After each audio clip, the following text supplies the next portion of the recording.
Est-ce que tu es au point, Nathalie? Oh, c'est un joli jeu de mots, ça. T'es bien au point? Je suis au point pour une jolie découverte ce matin et au point pour essayer de faire tomber un peu les préjugés. Oubliez le tricot, c'est ringard. Le tricot, c'est très à la mode. Ici, à Thionville, les mamies, elles tricotent. Elles transmettent leur passion, leur savoir. Elles tricotent aussi pour une entreprise solidaire.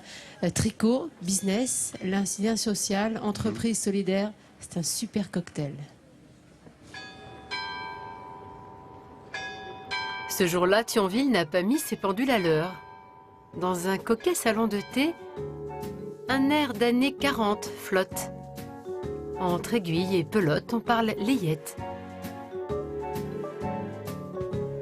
Et pourtant, nous sommes bien en 2014, à l'occasion d'une réunion de travail d'une entreprise qui vend des tricots pour enfants sur Internet. Mais elle est parfaite. Oui, ça va très bien. Mais je trouve que de mettre un enfant là-dedans, ça fait longtemps que je n'ai pas vu. Tu trouves que c'est tout petit, quoi? Ça, c'est nouveau-né, alors donc c'est bien. Cette petite brassière, c'est le must de l'hiver. Oubliez l'image poussiéreuse du tricot. Depuis peu, ces habits rétro font fureur chez les jeunes mamans. Deux trentenaires, Christina et Camille, ont saisi la balle au bond. Elles ont monté un site internet qui vend la production de retraités de la région. En 6 mois, nos mamies ont tricoté près de 120 tricots. C'est dire si le tricot est tendance. C'est très actuel l'effet de revenir à des traditions anciennes, de récupérer aussi un savoir-faire qui sinon risque de se perdre et de rester coincé dans les salons des mamies sans vraiment pouvoir être transmis et être apprécié par d'autres générations. Alors logiquement, pour fabriquer leurs tricots, les créatrices ont fait appel aux expertes en la matière, nos grands-mères. Comme Josiane, elle manie les aiguilles depuis 50 ans. Pour une couverture tricotée, elle gagne autour de 30 €. Une petite cagnotte pour sa retraite. Mais Josiane ne tricote pas pour l'argent. Elle cherche avant tout à assouvir sa passion. Je suis une passionnée, je ne peux pas avoir une pelote de laine et un modèle et une paire d'aiguilles, je me mets assis, je le fais. C'est aussi une espèce de challenge parce que ça met mes compétences en route et donc pour moi c'est formidable. Un défi pour Josiane mais aussi un bain de nostalgie. Les deux créatrices puisent leur inspiration dans les magazines pour dames des années 50-60. Une mine d'idées pour les unes, un flot de souvenirs pour les autres. C'est un petit truc, cette petite chose en plus là. Ouais. La fameuse, on en a mis en coton, on en a mis. On les fabriquait.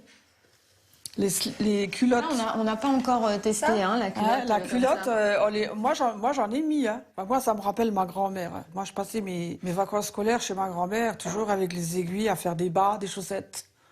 Donc ça c'est vraiment des images. Mais moi je ne suis pas nostalgique. Ah, d'accord. Et vous êtes beaucoup plus jeune que moi. Moi, ça va être trop loin de l'oublier.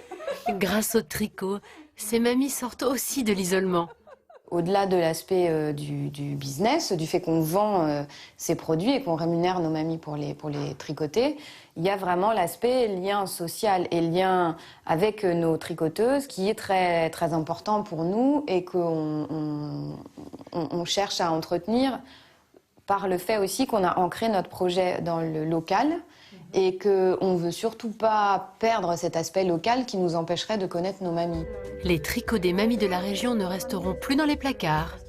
Ils sont désormais en vente sur Internet. Mais Josiane ne se limite pas à la toile pour transmettre sa passion de la maille. Elle tricote et donne des conseils dans des lieux plus insolites encore.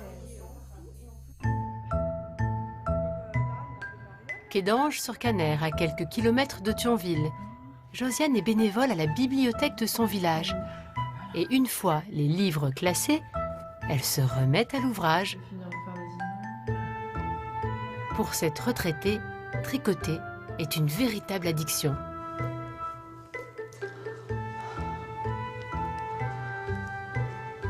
Je tricote partout où c'est possible. Salle d'attente, terrain de foot, dans la voiture, pas en conduisant, à côté. Conséquence, dans son village, Josiane est devenue la dame qui tricote. Et ses conseils sont recherchés. Salut Josiane.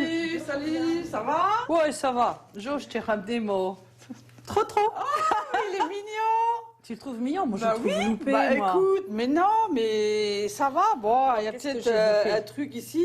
À mon avis, il faut que tu mettes plus de bourre là.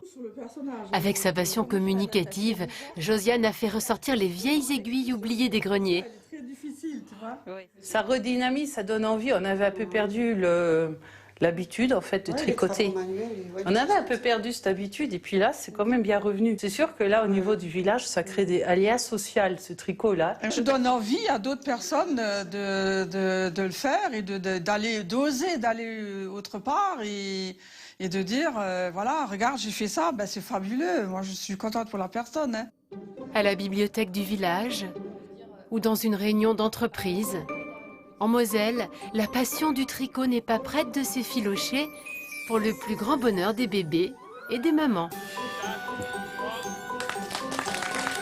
Et c'est vrai que le tricot, c'est pas ringard du tout et qu'on a tous plaisir à porter un pull, une veste C'est tellement tricotée bien quand c'est par une tricoté comme ça. grand-mère. En Ben plus, oui. on sent la passion, etc.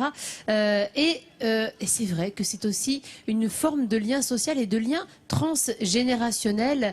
Ces aînés qui avaient connu le tricot bien avant nous permettent de le remettre à la mode. Alors, c'est vrai que ça leur permet également de se retrouver, de transmettre leur passion. Regardez cette petite fille qui apprend à tricoter sous l'œil bienveillant de probablement sa grand-mère. C'est un petit peu comme le jardinage, le tricot. C'est une activité qui vous permet de retrouver une forme de zénitude. Je parlerais presque de tricothérapie finalement, parce qu'on doit se concentrer sur une activité. C'est un travail manuel, on doit prendre son temps, on ne doit pas être énervé, on doit être à l'écoute des uns et des autres. C'est vrai que c'est Et, plutôt zen, et c'est vrai que c'est concentré, zen. hein. Voilà, c'est en même temps un lien social, en même temps un lien transgénérationnel, Ouais, en même temps une absolument. forme de thérapie. Et puis, Josiane, elle parlait des vieilles aiguilles ressorties, oubliées des placards. Moi, j'ai envie de vous parler de nouvelles aiguilles Ça, c'est que extraordinaire. je trouve plutôt révolutionnaire. Ça, c'est Révolutionnaire. génial. Regardez, on a Myriam qui est en train de tricoter sur le plateau pour nous, et elle tricote avec ses aiguilles qui sont révolutionnaires en quoi? D'abord oui, ça parce sert à que quoi? elles ont ce se met lien au lit. voilà, entre les aiguilles. Vous avez remarqué qu'elles sont beaucoup moins longues. Elles soulagent complètement toutes les épaules quand on doit notamment faire des ouvrages un peu lourds, un peu longs. Elles sont faciles à ranger. Voilà, hop, en un tour de main, c'est On rangé les dans perd le pas, sac. quoi, On hein. perd pas son fil, on perd pas son aiguille, on perd pas son point. Voilà, c'est bien le tricot. Non seulement ça n'est pas ringard, mais en plus c'est à la forme de pointe voilà, modernité. de la modernité. Donc je dis bravo à cette initiative et aux mamies tricoteuses ici à Thionville. Bravo, c'est vrai que c'est une bonne initiative. Et c'est vrai que c'est très à la mode, hein. On en parle de plus en plus, notamment dans les magazines féminins. Hein. On reparle de tricot et quel bonheur que de Elle porter un tricote, elle tricot. tricote. Merci Nathalie pour le joli pull que tu m'as fait. Elle t'en prie. C'est C'est très sympa. saillant. Le prochain sera plus Je t'en coloré. remercie. Il y Elle a a bien du boulot. travaillé cette nuit. Hein. Ouais, t'as vu le boulot qui est un peu... Elle l'a fait en nuit, t'imagines.